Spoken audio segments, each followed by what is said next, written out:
بسم الله الرحمن الرحيم وإذ بوأنا لإبراهيم مكان البيت ألا تشرك بي شيئا وطهر بيتي للطائفين والقائمين والركع السجود وأذن في الناس بالحج يأتوك رجالا وعلى كل ضامر يأتين من كل فج عميق ليشهدوا منافع لهم ويذكروا اسم الله في أيام معلومات على ما رزقهم من بهيمة الأنعام فكلوا منها وأطعموا البائس الفقير ثم ليقضوا تفثهم وليوفوا نذورهم وليطوفوا بالبيت العتيق. If you understood why you're even going there, honestly your Hajj would be totally different.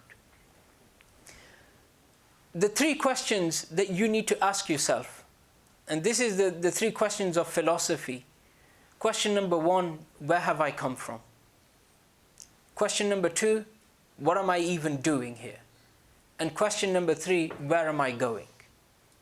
And our problem is, we live in a world which is full of distractions. You're surrounded. Maulana Naveed Sahib before me has already alluded to the fact that we're surrounded by distractions. And so many distractions that we're going to live our lives without asking these questions. We're going to forget to ask, actually, I've got 60 years in this world. What is my life been about? What am I doing here in this world? We've got 60 years and we're so distracted that we haven't even asked, where have I actually come from? You know, the scientists are still trying to tackle this question. They're researching the planets, and they're researching the asteroids that may have developed right at the beginning of creation. I'll tell you, science can't answer that question yet. They can't tell us, where have we even come from? Where am I going? Right? You ask yourself that question, where am I going? I've got 60 years in this world. I've got 65 years. I've got 40 years. I've got 80 years. Where am I going in this world? Once they put me into my grave, what do I have left? You know, what am I? Ask yourself this question. If you don't, honestly, you're going to... Sayyidina Ali karamallahu wajha, I tell you what he said. He said, people will live in this world like the dead. Why? They will live here as if they will never ever die. And when they die, they will die as if though they had never ever lived. You know what the hikmah of that is? They never ask the question, what am I even doing here in this world?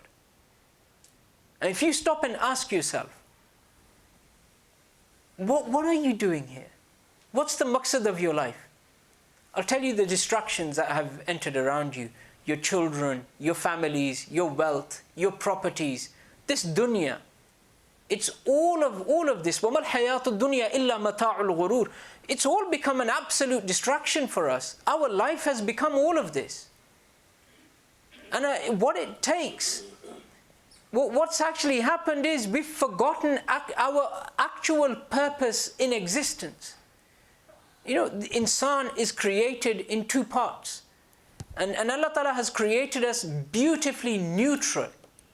وَنَفْسٍ وَمَا سَوَّاهَا فَأَلْهَمَهَا فُجُورَهَا وَتَقْوَاهَا. You know, you've been created perfectly in balance, and you've got two sets of desires within you. You've got desires which are very animal, which relate you to the rest of existence, with the rest of the animals around you. You know, the desire of your stomach. Right? It's an animal instinct. It's an animal desire, isn't it? You know, the strongest is king. You've got desires which are sexual. Is that desire any different in you and any different in animals? No, absolutely not. It's exactly the same. You've got desires of power. Is that any different to the animals around you? No, it's not. Honestly, wanting power is a thing of animals. The lion is the king, the one of sheer brutal strength. The bigger animal or the bigger packs of animals, they rule. These are really animalistic desires that you actually have within you. And then Allah Ta'ala has created higher desires. Imam al-Ghazali talks about this, the desires that actually make you more insan. And they separate you from the animals. And the higher desires are those that actually link you with your Lord Allah Ta'ala. They are the desires that make you more thoughtful. They are the desires that make you a greater insan. So when you go to Hajj, honestly think about this. When you go to Hajj, what is Allah Ta'ala doing to you? Allah Ta'ala says, right, you want to come into my worship? Well, I'll tell you where we start. Enter the state of ihram, long before you get into my land. Long before you come into Al-Masjidul Haram, the inviolable masjid, long before you get to that, you come past the miqat, first enter into the state of ihram. Halat-e-ihram is what? What's halat-e-ihram? Ihram isn't the name of two pieces of cloth. Honestly, it's not. Ihram is the muharramat. Ihram is everything which has now become haram for you. What has Allah Ta'ala stripped away from you? What has Allah Ta'ala taken away from you? I'll tell you. You put on ihram, Allah Ta'ala says, right, you want to become insan, let's first strip away the animal within you. Honestly, it's beautiful. He's saying, let me strip away the animal from within you. You enter into ihram, what does he say? Well, first you have to agree, when you put on these two sheets, what's haram for you? Your wives are haram upon you. There goes your sexual desires. What's haram upon you? Hunting. Ya ayyuhalladhina amanu la taqtulu sayda wa antum hurum. Oh, those of you who believe, don't go hunting game. Do you know that's a really natural thing within us? Man knows in order to survive I have to hunt. And Allah Ta'ala says, now we'll find out. Now we'll find out. Are you willing to give that up because I've asked you to? Now stop that. The desires of your stomach. When you enter the state of ihram, you're not allowed to hurt people. You're not allowed to injure people, let alone kill people. You enter into the inviolable masjid, you can't hurt anybody. Let alone kill. According to the Ahnaf, if somebody murdered another and ran into haram, you're not allowed to go in there, pursue him and kill him inside haram. You can't. Because he's entered into an inviolable space. Now you can't violate that space. The Shawafit say drag him out and then punish him. The Ahnaf say you can't even drag him out. The Ahnaf say you can't even drag him out. According to the Ahnaf, we say don't give him any food, don't give him any water until he is forced to come out himself. And then once he's forced to come out, then you can, once he's outside of haram, then you can deal with him. But inside of haram you can't. When you are dressed in your day-to-day dress, you feel powerful. You dress to impress. You wear your perfumes. You make yourself excellent in appearance. What is ihram doing? The ihram says you're not allowed to now pluck hairs from your beard and make yourself good in appearance. The ihram says you're now not allowed to clip your nails. Your ihram says you're now not allowed to use perfumes anymore. Do you know, everything that you're conscious about, Allah Ta'ala strips from you and says, right, you want to come into abudiyyat? I'll show you what abudiyyat looks like. Abudiyyat is that you strip away the animal instincts from you and you come back and you finally do the one thing that I created you for. what am I doing here? I'll tell you what you're doing here. You should be doing just as Maulana Naveed Sahib started us off. Allahu Allah. Ma fi qalbi ghayrullah. Allahu Allah. Finally now there is nobody in my heart. Allahu Allah. Ya Allah, I want to call out to you. Ya Allah, I want to call out to you. Ya Allah, I want you to know that I don't care what the rest of the world is doing. Ya Allah, I don't care. Do you know what we are doing in Hajj? We are saying, Ya Allah, I know how much the world distresses you and how kind you are to everybody in this world. This is what we're doing in Hajj.